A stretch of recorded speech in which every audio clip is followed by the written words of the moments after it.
Olá pessoal, sejam bem-vindos a mais um episódio do Vozes do Vale.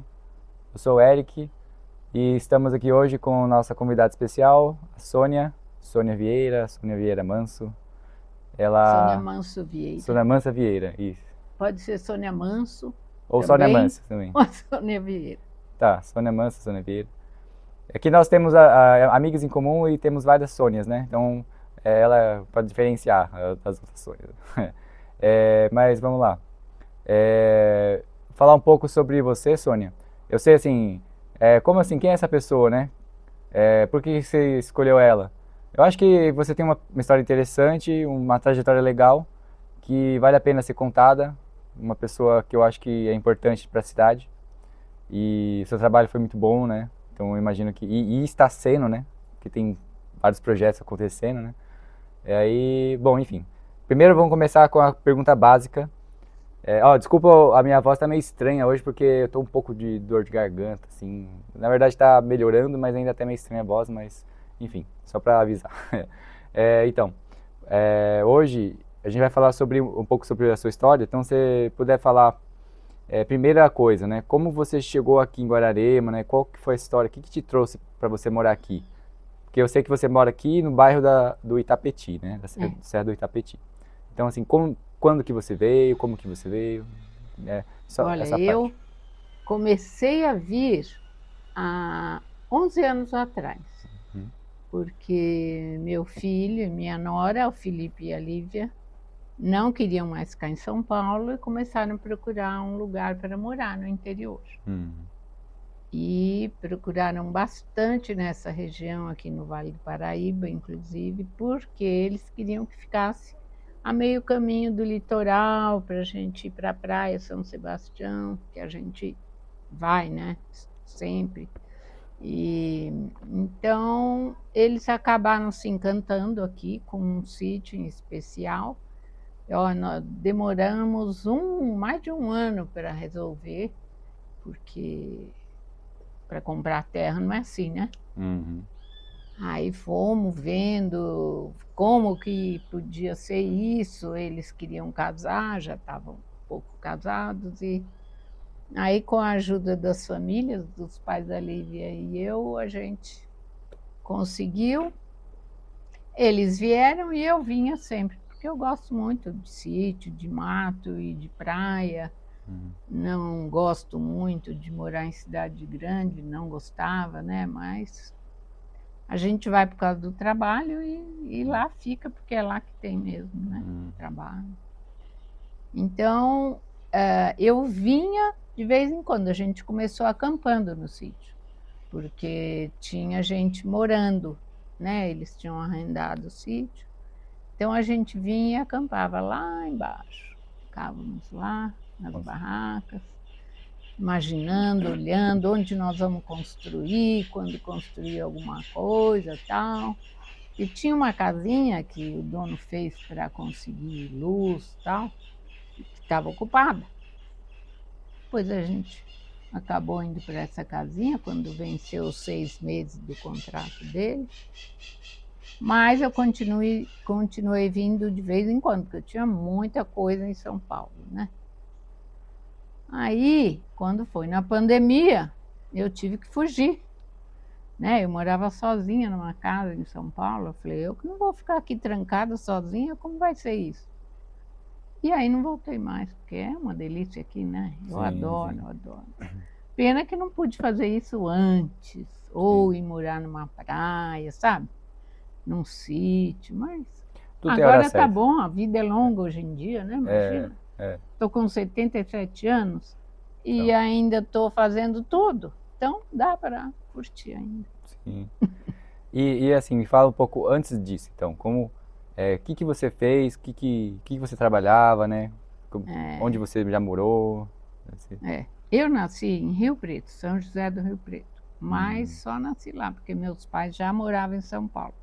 Aí mudamos para São Paulo Hum. e eu fui para lá com 2 meses, eu acho, eu tinha, ou dias, eu não sei direito esse pedaço. E eu sei que eu sempre morei em São Paulo.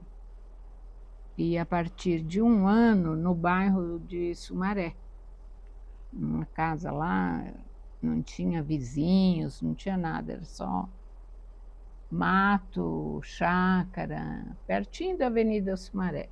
A Avenida Sumaré era uma chácara, a gente brincava lá. Rua de terra? Tudo, rua de terra, esgoto na rua, e eu gostava do cheiro do esgoto, olha que coisa. Interessante. E Isso foi já um sinal para uma coisa do futuro, né? é um sinal para o futuro, Uhum. porque depois eu vinha trabalhar por minha escolha com esgoto, Né? Então. para tratamento de esgotos. Porque como foi? Eu fiz química, né, na USP. Quando eu terminei, antes de terminar, comecei a procurar onde eu queria trabalhar, porque eu queria fazer coisas para a humanidade, para melhorar a saúde das pessoas, do povo, né? E eu fui num laboratório, fiz estágio no Itaú, lá em Campinas, fiz vários estágios, nada me agradava. E várias áreas diferentes da química. Áreas diferentes, cerâmica no IPT, na química, eu fiz para tratar a esquistossomose. Só que era tão chato o estágio, tinha que ficar passando a substância por uma coluna, dias e dias e dias, e uma senhora lá trabalhando sozinha. Falei, não, que não vou aguentar, não vou ficar. Como eu não achava nada, inventamos uma moda. Eu estava namorando firme já, um colega, e aí resolvemos viajar. E fomos para a França. A gente se formou, e como que foi? Como que foi isso, né? Não tinha dinheiro, não tinha nada. Parecia um Ronivon em casa vendendo passagem. Ronivon de verdade? Ronivon de verdade. Ô, louco. Uma amiga minha, ela comprou essa passagem. Promoção que tinha na época. Isso era que ano, mais ou menos? Era 69, 70. Era na ditadura. 70, na ditadura.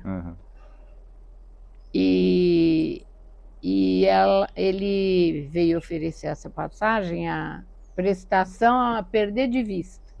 Minha mãe, como era muito adiantada e morria de vontade que eu fosse viajar, que eu aproveitasse coisas que ela não conseguiu, ela falou, eu compro a passagem.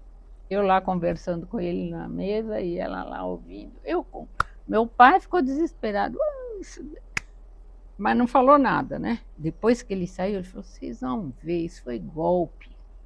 Não era golpe.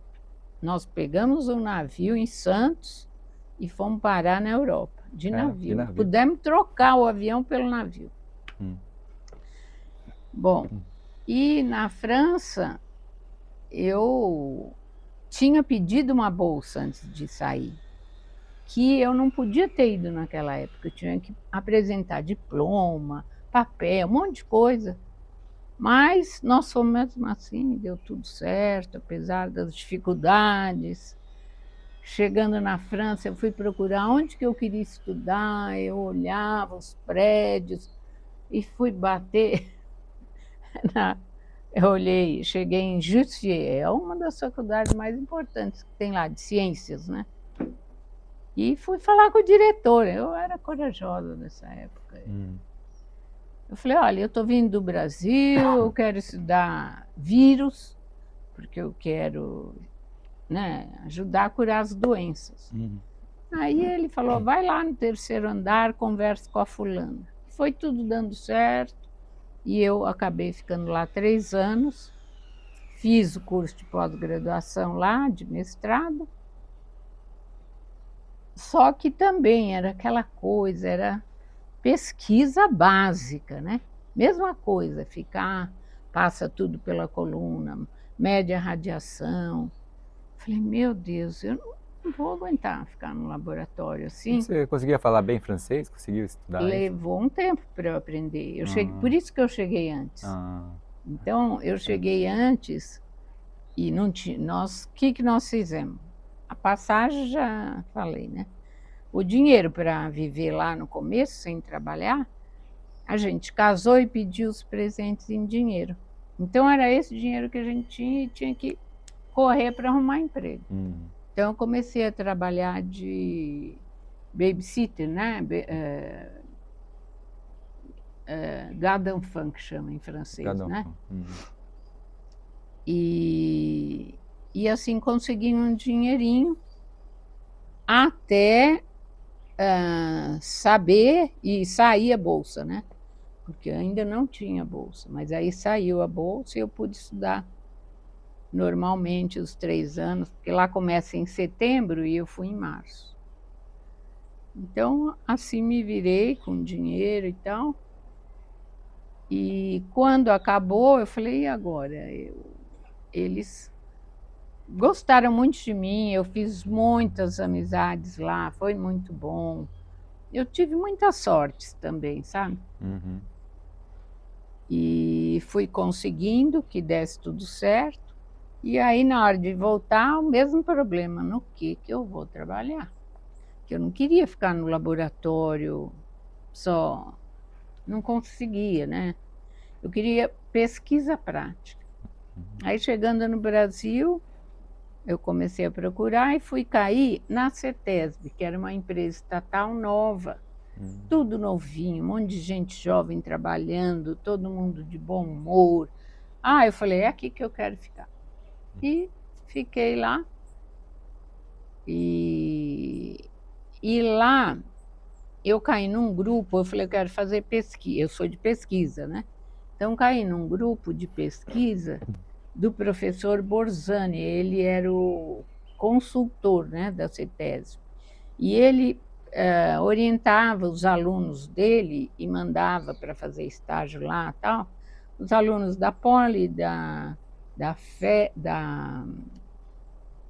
Mauá, da FEI, e tinha mais uma... Bom, enfim.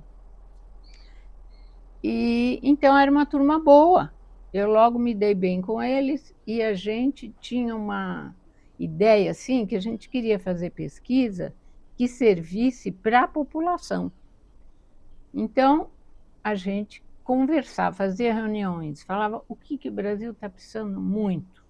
Saneamento, né? Então vamos fazer pesquisa para melhorar as condições de saneamento do Brasil. E assim foi. Começamos a estudar digestão anaeróbia de resíduos, que é um campo vasto e que na época era restrito, atrasado, só se utilizava a digestão anaeróbia para tratar esgoto assim, do tipo do tratamento de fossa cética. Mas a gente começou a estudar literatura estrangeira, biblioteca, essas coisas, porque eu vim com essa formação da França, né? Tem que todo dia ver o que saiu de novidade. Todo dia não, exagero. Toda semana. Na França era assim. Toda semana, segunda de manhã, corria para a biblioteca para ver o que tinha saído de novo. Porque eles queriam ganhar prêmio Nobel, essas coisas. E então o grupo era muito bom e a gente foi desenvolvendo pesquisa. Acabamos achando uma pesquisa de um pessoal da Holanda que estava estudando digestão anaeróbia e que tinha descoberto uma forma de tratar rapidamente a vinhaça, que é o efluente da cana-de-açúcar, da produção de álcool e açúcar, que era um grande problema no Brasil, porque nós estávamos com uma produção de usina. Uma produção alta, né? Produção alta, jogando o restilo, a vinhaça. Que ninguém sabia o que fazer com isso. Ninguém sabia o que fazer. O excedente jogava no rio, um pouco jogava na lavoura, tal e qual. Provavelmente causava um monte de dano, né? Causava muitos danos, e a CETESB cuidava de tudo isso, tinha que regular, tinha que proibir e ia pôr o quê no lugar? Então, a nossa proposta é, vamos estudar tecnologia para isso. E estudamos e deu certo. chegou uma hora que a gente tinha tanto produto já de tratamento de vinhaça, e aí a gente também, por estar na CETESB, se preocupou com o esgoto, né? A gente até resolveu com o pessoal do IPT, que eles também eram assessorados pelo professor Borzani. Então, com ele, a gente, entre nós, resolvemos. Então, o IPT vai fazer a vinhaça e nós, na CETESB, vamos cuidar do esgoto. E aí foi assim. Que é a mesma técnica, talvez? É a mesma técnica, mas um é super concentrado e o outro é super diluído. Então, não dava para usar a mesma técnica sem modificar algumas coisas. Então, o primeiro passo foi descobrir como que era o tanque que eles fizeram, que estava lá na Holanda. Eles diziam que estava tratando a vinhaça muito bem e rapidamente, porque esses tratamentos, o que tinha para fazer? Botar em lagoa e deixar, até degradar, né? Mas a quantidade era muito grande. Então, bom, o fato é que eles continuaram com a vinhaça, os holandeses também, e os países adiantados do hemisfério norte, que era o que a gente pesquisava, né? Eles não tinham pesquisa sobre o esgoto com digestão anaeróbia, porque eles já faziam o método tradicional, que é o aeróbio, e estava tudo resolvido. Só que nós fomos procurar o porquê que a gente não tinha sucesso com a tal da digestão aeróbia, o lodo ativado. E como a gente visitava muito estação de tratamento, nós vimos o problema. Os técnicos não sabiam operar os sistemas, porque a gente comprava o sistema americano, instalava, muita gente, né? Por exemplo, indústria, ou mesmo a Sabesp, chamou americanos, estrangeiros, para fazer as grandes estações de tratamento de esgoto de São Paulo, né? E era tudo por lodo ativado. E o problema era esse, é um problema, é um sistema que exige cuidados. Tem que estar acompanhando o tempo todo. E eles, os técnicos, vinha um técnico, aprendia, ia embora, não conseguia aprender, não fazia direito e não funcionava. Então, tinha estação, mas não era tratado adequadamente e saía, né? Isso acontece até hoje. Ah, é? É. Então, nós achamos que precisava desenvolver um sistema mais adequado para o Brasil, que fosse fácil, simples de operar, que usasse a temperatura favorável que a gente tem, porque lá eles As não pesquisas podem. de lá, né? Então, A pesquisa é do hemisfério norte, mas ela vai bem a temperatura esfria, né? 36 graus é o Máximo. ideal. 36 graus.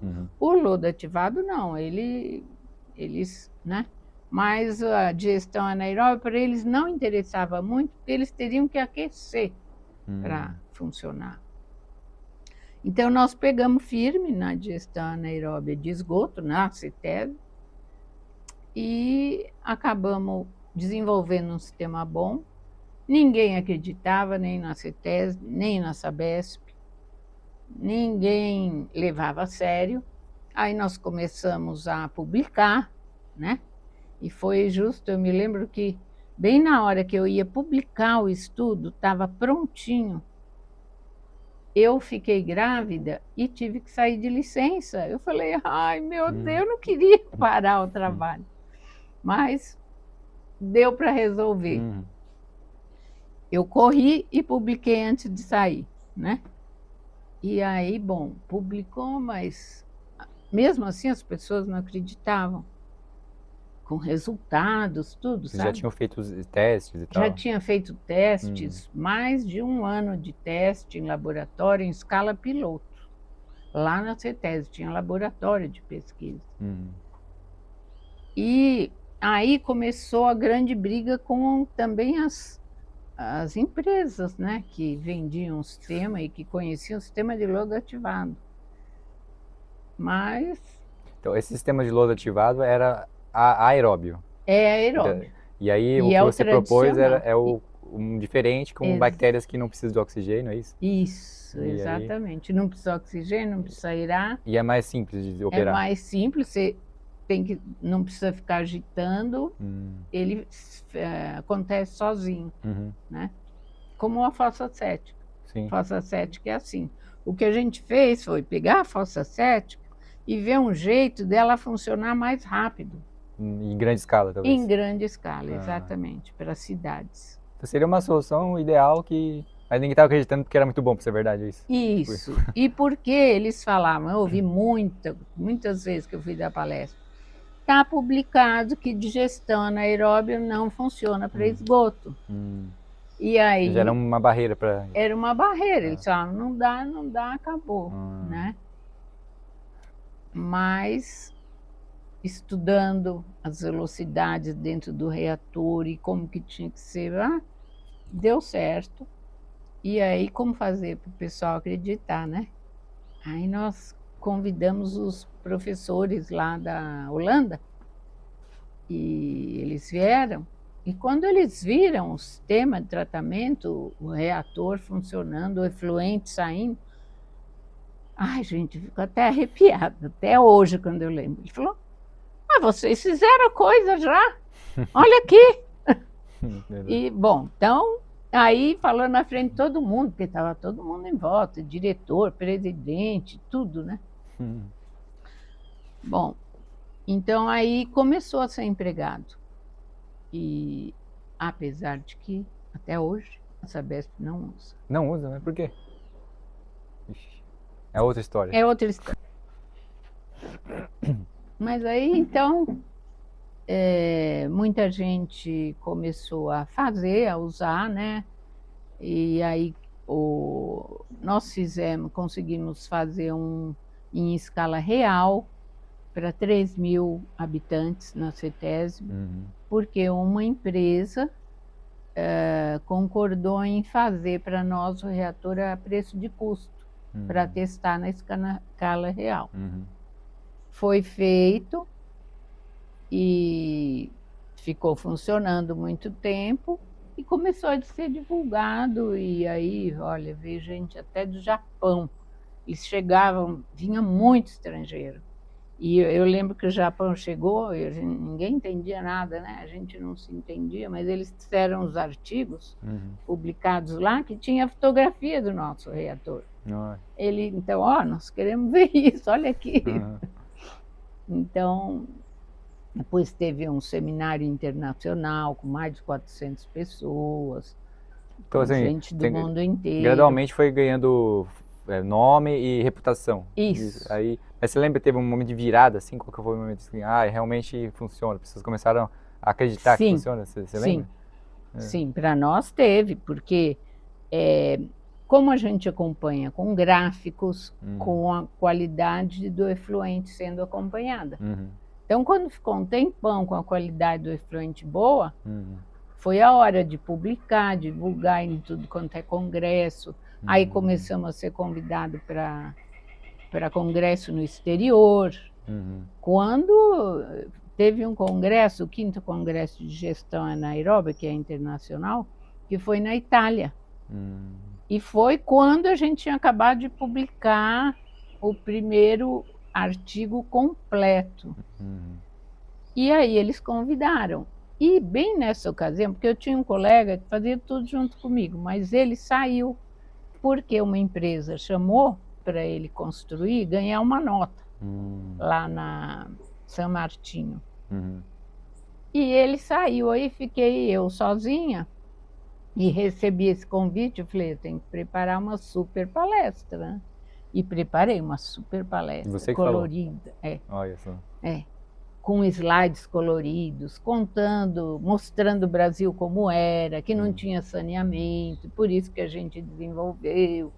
Nossa, gente, foi um sucesso que vocês não imaginam. Olha que legal. Muita festa. Foi na Universidade de Bolonha, que é uma das mais antigas que tem na Itália, tá? Foi um sucesso. Que legal. E aí começou. Bom, eu não parava de viajar, né? dá aula aqui, dá aula lá. Por quê? O que aconteceu? A empresa que construiu chegou lá na diretoria da CETESB para nós e falou: olha, nós vamos fazer a patente desse sistema. Nossa, mas se eles fizerem a patente, todo mundo vai ter que pagar para eles para poder reproduzir. Aí nós falamos: não, nós que desenvolvemos. Aí nós corremos e fizemos patente. Tivemos que fazer patente. Que bom. Só que a nossa patente foi aberta, não era patente fechada. Era para uso da população, do público em geral. Então outras pessoas podiam copiar? Outras pessoas copiavam na boa. E não só copiavam, como pediam para ir dar aula. Então, foi um tal de fazer apostila, dar curso. Eu viajei pela América Latina, vários países para dar aula. Para a Europa também, eles chamavam para os congressos para contar as novidades. Então, eu viajava demais, dando palestra e Madureira, né, com um filho pequeno. Ele reclama até hoje, mas enfim. É o Felipe? É o Felipe. É? Até hoje ele reclama. Ele tinha que viajar junto com você? Não, ele ficava em casa, ficava sozinho. Minha mãe ajudava, o Guerra... Entendi, ficou meio ausente, assim, né? O Guerra ficava com ele, que também não gostava que eu ficasse viajando, mas o Guerra faleceu já, né, o pai do Felipe. Mas assim foi. E até que um dia acabou a pesquisa na CETESB. Mudou tudo, as coisas mudam, né? Sim. E aí eles chegavam: ó, acabou o laboratório, vai fechar, não vai mais ter pesquisa, agora pesquisa só na universidade e você arruma uma coisa aí para você fazer. Caramba. Bom, eu fiquei lá, falei: sabe o que eu vou fazer? Vou coletar informações do Brasil todo, quem está usando o sistema e como que está sendo. Então, eles deixaram a gente formar uma equipe, formamos uma equipe que tinha um especialista em informática que construiu um banco de dados para ter essas informações todas acumuladas. E a gente ali no telefone, que naquela época não tinha internet, né? Era tudo telefone. papel, é tudo telefone. Tudo papel, telefone. Alô, é da Companhia de Saneamento do Pará? Vocês têm de gestora Nairobi? Era assim. Tinha um que ficava só no telefone, o outro só no computador, o outro só fazendo gráfico. Tinha uma geógrafa também. E foi indo, a gente foi reunindo informações e estávamos lá. A turma da CETESB dizia que a nossa área era um sopão, que era uma mistura de todo mundo que não tinha para onde ir na empresa. Porque lá, quando muda o chefe, troca tudo, né? Quem tinha cargo perde, quem não tinha ganha. E tem os que ficam sobrando, que ninguém quer como funcionário, mas também não vai mandar embora, né? Bom, então era o sopão. Estamos lá quietos, ninguém incomodava, todo mundo deixava a gente trabalhar, até que começou a tomar forma a Convenção do Clima no Brasil. Porque a Convenção do Clima ela foi assinada em 92, na ECO 92, que foi no Rio de Janeiro. Né? E quando foi lá para 95, eles já estavam com um painel intergovernamental formado pela ONU, né? Que é o IPCC, é esse painel intergovernamental de mudanças climáticas, do qual fazem parte todos os países signatários da Convenção do Clima. Né? Então, precisava... qual era a função do IPCC? Reunir informações sobre mudanças climáticas, saber o que realmente estava acontecendo, porque era muito polêmico. Tinha os defensores da causa, da problemática das mudanças climáticas que estariam acontecendo, e os que eram contra e falavam: não está acontecendo nada disso. Isso é invenção, podemos tocar para frente, né? Então, a ONU pediu que se formasse um painel de especialistas com pessoas do mundo todo, para ser bem democrático. Então, cada país elegeu uma coordenação no seu país, né? Aqui no Brasil, foi o Ministério de Ciência e Tecnologia. E o Ministério, então, ficou de chamar pessoas do Brasil, especialistas, para compor esse painel, que fossem especialistas, não só em clima e atmosfera e tal, mas também nas áreas que geram os gases de efeito estufa, né? Tanto Que química, são biologia... 5 áreas. 5 áreas. 5 áreas, né? É, florestas, indústria, agropecuária, resíduos e tem mais uma, daqui a pouco eu lembro. E Talvez transporte, não? E energia. É energia. Energia. Então, eles iam procurar especialistas nas instituições e nas universidades. E para os resíduos, eles foram procurar na CETESB especialistas. E aí alguém lá, que estava na diretoria, falou, olha, tem um grupo aí que estuda isso, né? Era grande, estudava, agora eles estão fazendo... Fala com a Sônia, ela sabe essas coisas de gás metano, ela estuda o gás metano, a produção, né? E aí foi que eu entrei para o IPCC. Não foi assim, né? Entra para o IPCC. Primeiro, eles que te chamaram ali. Eles me chamaram, eles que pediram para fazer um evento de resíduos desse setor, né? De geração de gás de efeito estufa. Então, é um dos setores que gera gás de efeito estufa e, portanto, contribui com o efeito estufa. E eles sabiam que na CETESB tinha muito especialista, né, nisso, e aí a gente organizou um evento internacional, e quando eles viram, né, e cada um apresentou uma parte do que precisava ser apresentado, discutido, quando eles viram o conhecimento que a gente tinha em digestão anaeróbia, eles falaram, tá aqui, então botaram no colo, falaram, agora vocês ficam com essa parte. E essa parte compreendia estabelecer uma metodologia para contabilizar os gases de efeito estufa gerado por resíduos. E a gente fazia isso, né? Porque tem que fazer, gerando. Tinha que contabilizar o metano gerado nas nossas experiências. Então, foi assim que eu entrei para o IPCC e acabei como co-coordenadora desse volume de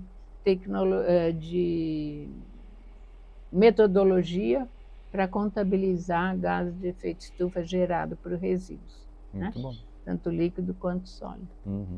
Daí chegou um dia que resolveram dar o prêmio Nobel para mudanças climáticas, quem estava divulgando, né, as questões climáticas, quem estava fazendo esse esforço de convencer as pessoas que estava acontecendo, né? Isso foi que ano? 2007. 2007. E nesse ano o Nobel foi dado para o Al Gore, que era vice-presidente dos Estados Unidos, fez até um filme, né? Eu lembro. Você lembra? Eu acho que assisti uma parte, que ele fala muito sobre as mudanças climáticas, né? Isso, Então deram um prêmio para ele. Foi metade do prêmio para ele e metade para o IPCC. Olha só, e você fazia parte Aí eu fazia parte, eu ganhei o prêmio. Então, aqui, ó, temos aqui uma prêmio Nobel, morando em Guararema. Muito bom, foi muito bacana. Muito interessante. Gente, o dia que eu fiquei sabendo, eu estava em Genebra para uma reunião. Olha só. Minha irmã ligou e falou, Sônia, vocês ganharam o prêmio Nobel. Eu falei, como? Aí fui falar para minha que estava me hospedando, né? Ela, meu Deus, eles ficaram encantados, porque lá eles levam isso a sério, né? E, nossa, mas você e tal, bom. Sei que eu cheguei lá, era sexta-feira. E na segunda começou a reunião. Quando eu cheguei lá, no prédio da World Meteorological Organization, que é lá na ONU, em Genebra. Os jornalistas estavam tudo lá esperando o presidente do IPCC chegar, porque ele ia lá, né? Sim. Com uma notícia dessa. Uhum. Então eles estavam já tudo sentados. Você já estava lá? Eu chegando, fui me inscrever, né? Falar, cheguei, me inscreve aí para o evento que vai ter. E daí a moça que está atendendo era uma japonesa, né? Ela falou, vocês estão na hora certa, no lugar certo. Porque era o nosso grupo só do IPCC que estava lá, né? Que é um grupo pequeno, Resíduos é um grupo pequeno. E aí toda a festa, nós participamos de toda a festa, comemorativa, louros, discursos. Eu não acreditava no que estava acontecendo, né? Porque foi tudo surpresa. Para mim, nunca imaginei. E como foi a repercussão depois disso, assim, na sua vida? Nossa, tem um colega que fala, não é possível, ele é muito inteligente, ele faz coisas maravilhosas, ele está no Pernambuco. Ele fala, não é possível, era eu que tinha que ganhar esse prêmio. De brincadeira, né? A gente é muito amigo. Então foi, aí minhas irmãs quiseram fazer uma festa, fizemos uma festa, e foi Que legal. Foi muito bacana mesmo. E aí aqui a minha pergunta assim, né? Vocês ganharam esse prêmio, então esse sistema de gestão aí, a Anaeróbia, ficou famoso pelo mundo inteiro e eu imagino que é usado em vários lugares. Mas no Brasil não? No Brasil é. No Brasil é? No Brasil todo é usado. Que bom. Só Sabesp que não usa. Só Sabesp, mas aí você acha que dá para explicar isso? Sabe o que é? Já está tudo organizado, formatado. Eles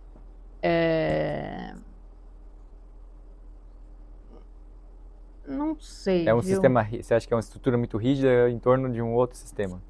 Tem muita briga, né? As empresas não querem perder o filão. Não querem. Né? Agora, também exige estudar uma outra coisa, né? Porque não é assim. Então, isso é outra coisa que também me questionando, assim. Vocês chegaram nesse... É um estudo que, na verdade, a ciência é assim, né? Está sempre melhorando, né? Sempre se aprimorando. Então, assim, continua com esse estudo? Continua, pois eu vou te dizer. Nossa, tem tanta coisa para falar, não vai dar. Mas, assim, parando com as mudanças climáticas e voltando a esse estudo, né?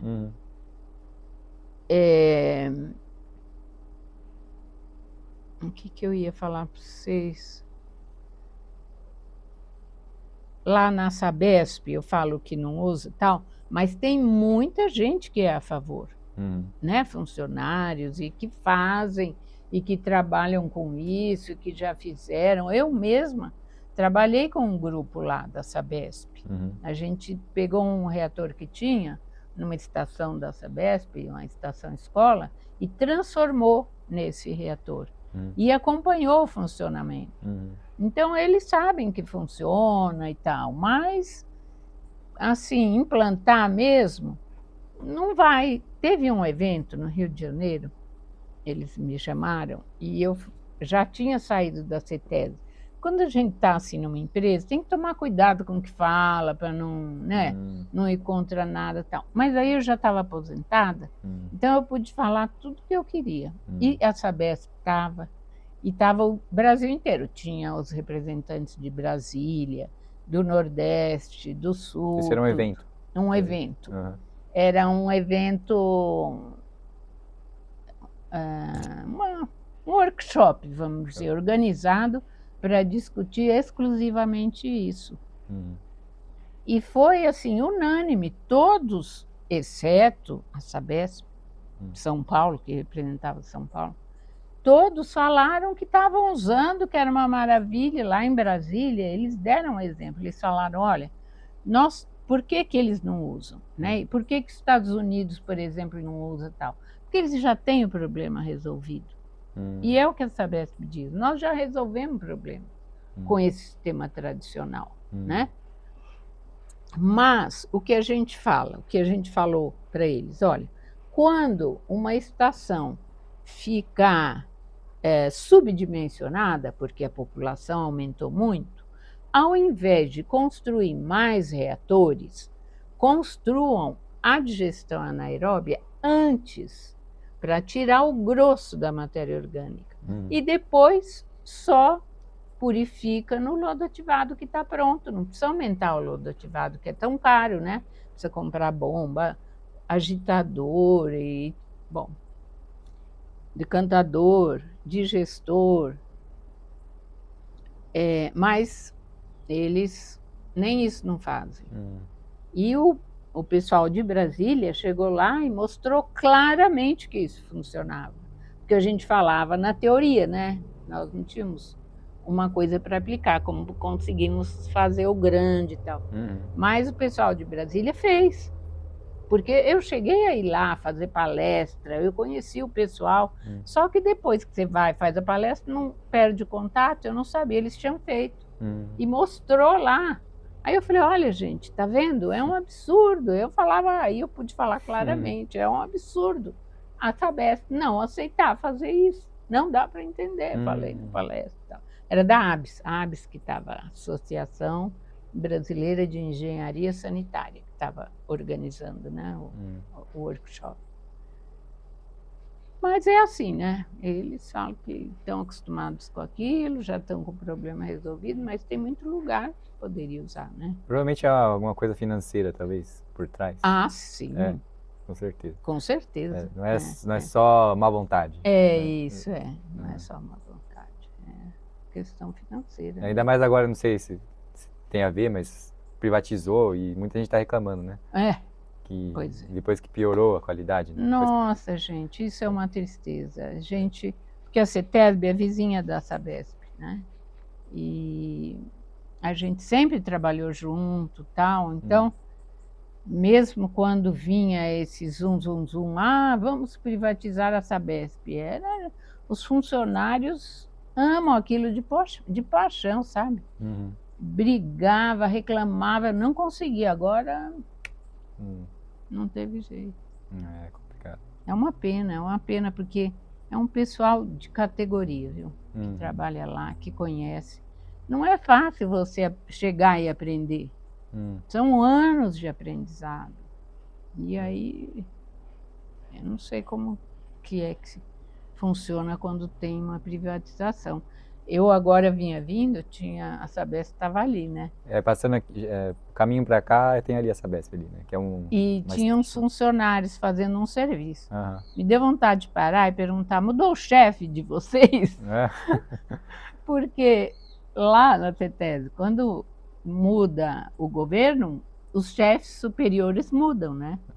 E aí eles mexem do jeito que eles querem. Tem um que não é do lado deles, tira, vou pôr outro e tal. Então. Bom, eu não sei se você tem esse problema lá, porque você agora mora no sítio que a água é do poço artesiano, uma coisa assim. Mina, né? É mina, é nascente. Nós temos nascente e roda d'água. Então você nem precisa de Sabesp lá. Não precisamos da Sabesp. Mas aqui, eu como uma pessoa que mora em Guararema, e eu uso a água da Sabesp também, né? E conheço muita gente que usa também.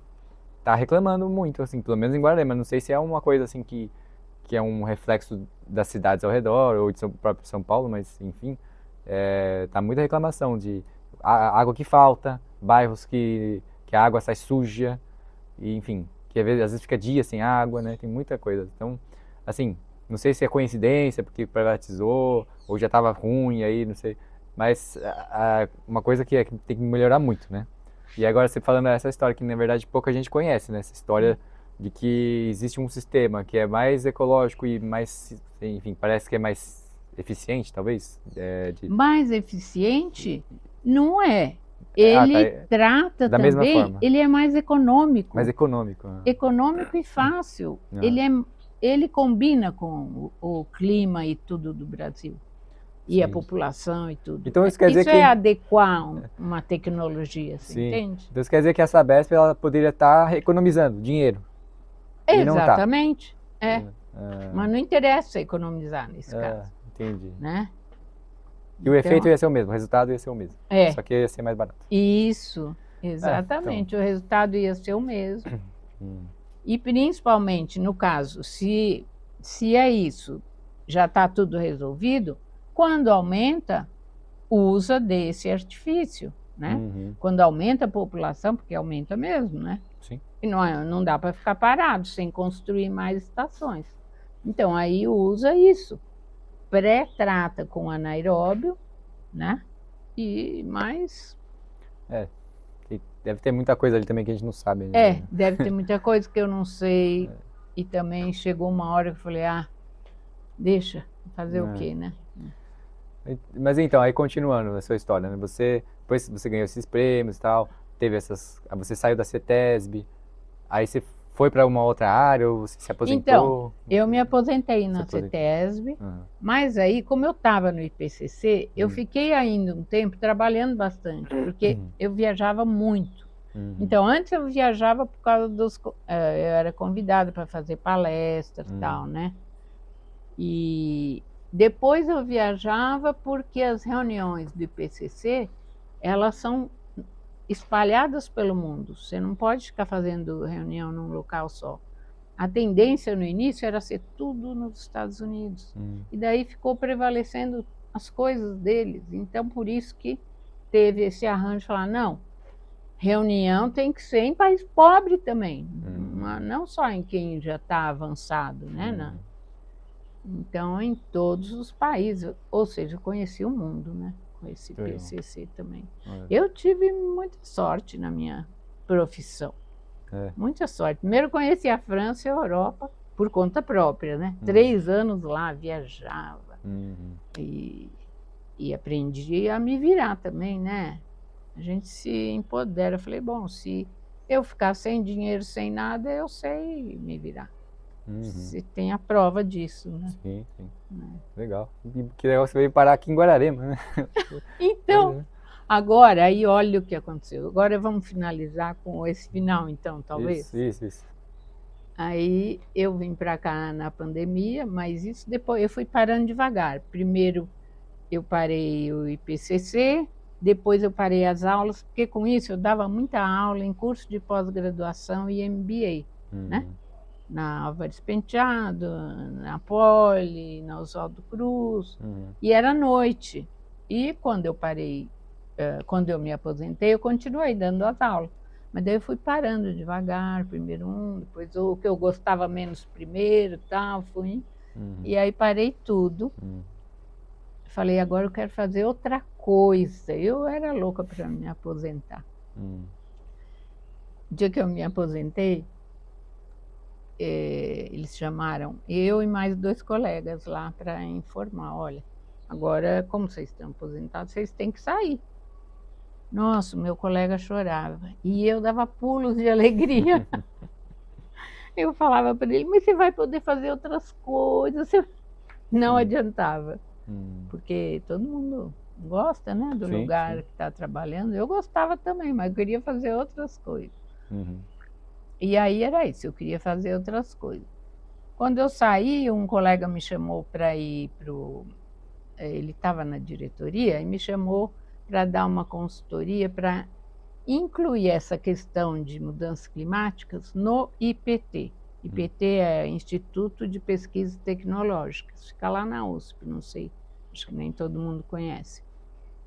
Então eu fui e levei pessoas para dar palestra, para convencê-los. A gente queria que eles fossem um dos supervisores de quem está realmente colaborando com mudança climática, tal, nessa questão do crédito de carbono, né? Fiquei uns 2 ou 3 anos lá.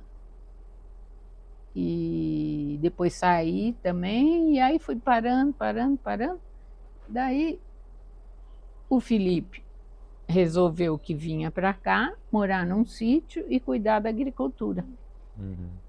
Agricultura orgânica também, né? Orgânica, agroecológica. porque assim, na verdade, eu sou neta de italianos. E a gente tem até hoje um sítio lá, que era um pedacinho de sítio, que era de terra, que era do meu avô. E a gente ia muito para lá. Quando ele era pequeno, ele gostava e tal. E ele achou que era isso que ele queria e viemos para cá para fazer isso. Só que aí ele começou a estudar agrofloresta, né? Do facão ao trator, nós começamos a estudar, nossa, olha que interessante, um negócio diferente, tal, agrofloresta. E aí eles vieram para cá, ele e a Lívia, os dois combinam muito, né? Gostam Sim. disso. E resolveram fazer agrofloresta e orgânico no sítio. E é aquela coisa, mais uma vez, ninguém acredita, mais uma vez. Assim como ninguém acreditava na digestão anaeróbica, eu já estou acostumada. Ninguém acredita na agrofloresta. Agora parece que tá, eu vejo assim, Agora melhorou começando muito, mais, muito. tem mais nome, né, É. mais respeito, né? Eu vi até na Globo, assim, falando. Isso, mas você não imagina, vocês não imaginam a minha família. É. Tudo fazendeiro da... O quê? Davam risada. Ah, tá bom, tá bom. Continuam, né? Eles continuam, mas é assim mesmo. É. E vocês têm outros planos também, né? Além da floresta no sítio ali, né? Não sei se você quer falar um pouco sobre isso, ou deixa pra depois, não sei. Não, isso eu sugiro vocês pedirem pro Felipe falar. Exato, né? Não é? Pode fazer uma entrevista com ele, né? É. É verdade, verdade. Bem legal. Sim. Nossa, muita coisa. A Lívia, hoje eu estava lá com ela, e ela está preparando o Instagram do espaço lá, sim. né? Que é a Aldeia Itapetí, né? Aldeia Itapetí. Nossa, ela falou, meu Deus, nós já fizemos muita coisa aqui. Ela não estava nem acreditando nos próprios olhos, né? Começa a pegar fotografia antiga e tal, e sistematizar. Então, eu acho que para falar disso, do que a gente agora, dessa nova empreitada, que eu sou a matriarca lá, né? Sim. Isso sim, isso eu topo, vamos, tô nessa. Claro. Ou então, nisso, mas nessa eu tô. Legal. Então, aí... E eu também tô lá ajudando lá, né? Pois De vez em quando eu vou lá.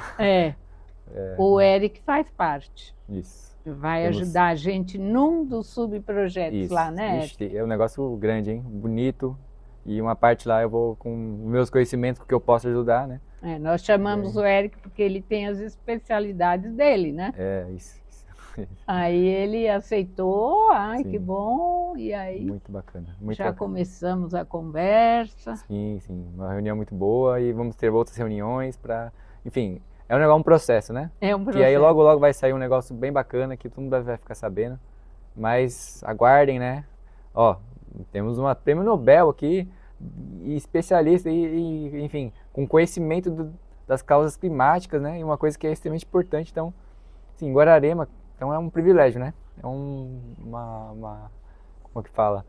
É uma honra, né? Ter isso aqui, então a gente tem que aproveitar, né? E é um lugar bacana, eles são gente boa, né? O pessoal tá formando uma coisa legal, então tem tudo para dar certo, né? Muito bom. Tomara, porque essas mudanças climáticas vão dar trabalho. Chegou uma época que eu fiquei pensando, ai meu Deus, acho que eu pus muito medo no Felipe, né? Com isso. Porque, claro, eu chegava em casa e contava, tal. E daí, falei, meu Deus, é por isso que ele não quer ficar aqui, não quer fazer nada, porque... Mas não, deu certo, acho que deu certo. Achou um nicho ali que... Achou. Nossa, tá botando energia. Que é o que precisa, né? Alguém com consciência do que pode acontecer para a gente se prevenir. A única coisa que nós podemos fazer agora é nos prevenir para o que vem aí, nos preparar. Porque vai acontecer, não tem mais retorno, né? Não tem, infelizmente. Olha, eu tô pensando aqui, assim, eu acho que a maioria, eu imagino que a maioria do nosso público entende a importância disso, né? Dessa questão das mudanças climáticas. Mas eu sei que sempre existe, pessoas que acham que isso é besteira, que é mentira, que os negacionistas, né? Falam que isso é mentira, que tem pessoas que está sendo comprado por governo, não sei o quê. Né? Você tem alguma coisa para falar sobre isso? Nossa, gente, só negacionista mesmo. É a mesma coisa que achar que a Terra é plana, né? Vai acontecer, porque mudando a temperatura, os fenômenos acontecem, né?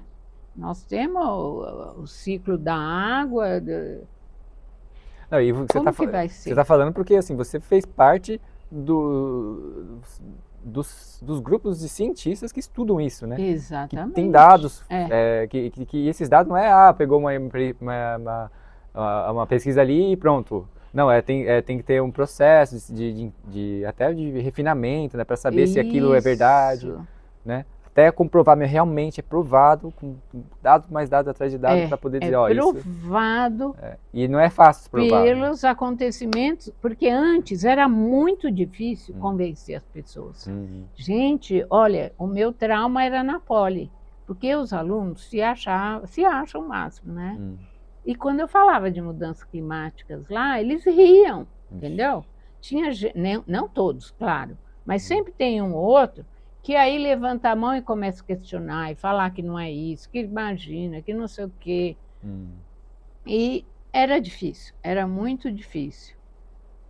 E pior, uma vez foi o Prêmio Nobel da proteção da camada de ozônio, foi visitar a CETESB. hum, Porque acho que eu não falei que eu coordenei o programa de proteção da camada de ozônio e de mudanças climáticas, os programas estaduais, né? Quando foram, quando as questões chegaram, e a CETESB, então, elaborou um plano para o estado de São Paulo, eu era a coordenadora desses programas. E quando o Prêmio Nobel teve na CETESB, eles puseram eu para conversar com ele e tal, e ele perguntou: o que vocês têm de pergunta? Eu falei para ele: olha, quero que o senhor me diga como fazer para convencer as pessoas que isso é verdade. Por que as pessoas não acreditam? hum, Aí ele falou o seguinte: ele falou, olha, na questão da proteção da camada de ozônio, nós ganhamos o Nobel, por quê? Porque a gente conseguiu provar no laboratório hum, a reação que ocorre, que destrói o ozônio da camada protetora. Só que em mudanças climáticas não tem como provar no laboratório. hum. Então é difícil mesmo. Aí fica nas especulações, né? É, Aí acaba, porque a empresa de petróleo lá diz que não tem problema porque não tem como provar que tem problema. Uma coisa assim, é, resumindo, né?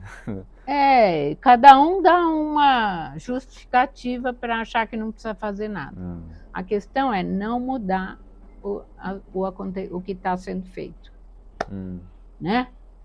As nossas ações que provocam a mudança climática. Tem que parar sim. de fazer isso.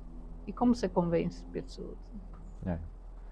E aí deve entrar em outras coisas também, por exemplo, além da desinformação, tem muita, né? Desinformação, informação falsa, tal, por, não sei, por vários motivos, interesse, enfim. Tem a questão assim que acaba tocando o próprio modo de vida da pessoa, né? Tipo, o que você vai fazer, né? Tipo, você vai parar de dirigir ou sei lá, você vai parar de comprar, porque começa a entrar umas paranoia, né? Nossa, mas e agora? Vou parar de usar o banheiro? Vou fazer o quê, né? Aí, aí, aí entra, ixi, muitos fatores, né? Não, Influenciando, olha, o né? principal é o consumo. Os maiores problemas é o autoconsumo, é essa sociedade de consumo que a gente se acostumou, criou e não consegue parar, Hum, brecar, hum. né? Como convencer as pessoas? Não, não compra o que não precisa, não, é o resíduo, não joga fora, não. Aqui, por exemplo, aqui em Guararema, né? Uma área rural, que tem grande parte rural. Você vê assim, lugares com pasto, e às vezes a pessoa tem uma propriedade e não planta nada, né? Ninguém planta nada. Parece que É verdade. plantar é uma coisa que poderia plantar ali, terrenos baldios e tal. Poderia plantar ali, né, sei lá, pé de fruta, ou enfim, fazer hortas comunitárias, hortas urbanas, né? Então, coisas simples, né, que poderia fazer. Até o poder público podia investir nisso. Aí, Eric, você falou uma coisa importante. Hum, O plano diretor hum, deveria pensar nisso também. sim. Porque, bom, eu levei isso, né, no plano diretor, Hum, porque uma reunião lá que eu participei, eles estavam falando, qual é o que nós vamos fazer para Guararema, né, se projetar mais, crescer mais. E o pensamento sempre é, bom, indústria, turismo, papai, e a agricultura. Aí, a agricultura, tem muito agricultor aqui e tal, mas não tanto. Aí eu tive a sorte de estar lá, né, nessa hora e falar, olha, gente, o alimento vai faltar. Nós precisamos pensar na segurança alimentar. Precisa fortalecer essa área. Nós precisamos plantar alimento. Não vai dar, vai faltar. Ninguém, não sei, as pessoas não estão preocupadas, parece, com isso. Porque vai chegar uma hora que não vai ter, assim, essa fartura que tem no mercado. Você chega lá, compra o que quer, né? Então, a gente tem que plantar. Então isso aí é preocupante, né? Segurança alimentar é uma das questões. Sim. E esse sistema agroflorestal resolve várias coisas, né? Desde a alimentação até o cuidado do solo, enfim.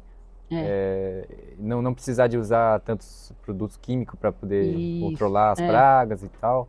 Então, começa por cuidar do solo, porque se você destrói o solo, depois cada vez é mais difícil produzir alimento. Até a própria, por exemplo, plantar árvore é uma forma de você plantar água também, né? É o que falam, né?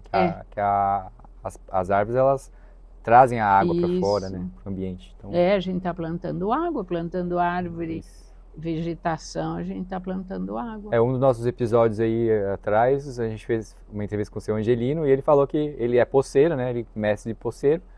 E ele falou que não está acabando a água, que está cada vez mais difícil achar água.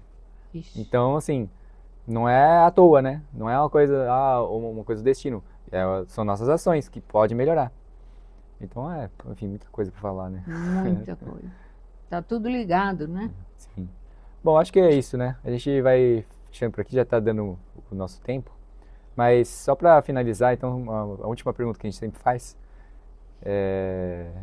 o que você faria para melhorar o mundo, deixar o mundo melhor, mais feliz? Se você puder fazer qualquer coisa, o que você faria? Olha, veio na hora aqui, plantar. Plantar. Sabe? Todo mundo plantar. E eu queria tanto passar isso lá no plano diretor. Tem uma cidade, eu acho que é na Espanha, eles estavam com um problema, tinham que desenvolver, eles queriam implantar mais indústrias, aí o prefeito resolveu plantar uma quantidade imensa de árvores. A cidade atraiu tanta coisa boa, tanta gente, que ficou resolvido. É uma cidade conhecidíssima e eu queria que acontecesse isso em Guararema. Ao invés de ficar construindo um monte de condomínio, né? Em vez de construir um monte de condomínio, plantar muita árvore. Precisamos fazer esse vídeo chegar no prefeito. Opa, não, pode deixar aqui, gente. Pode deixar. Mas é isso aí, então deu para falar bastante coisa, conhecer a sua história.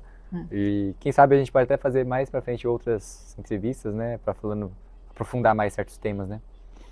Mas é isso, então ficamos por aqui. Muito obrigado você que ouviu até o final.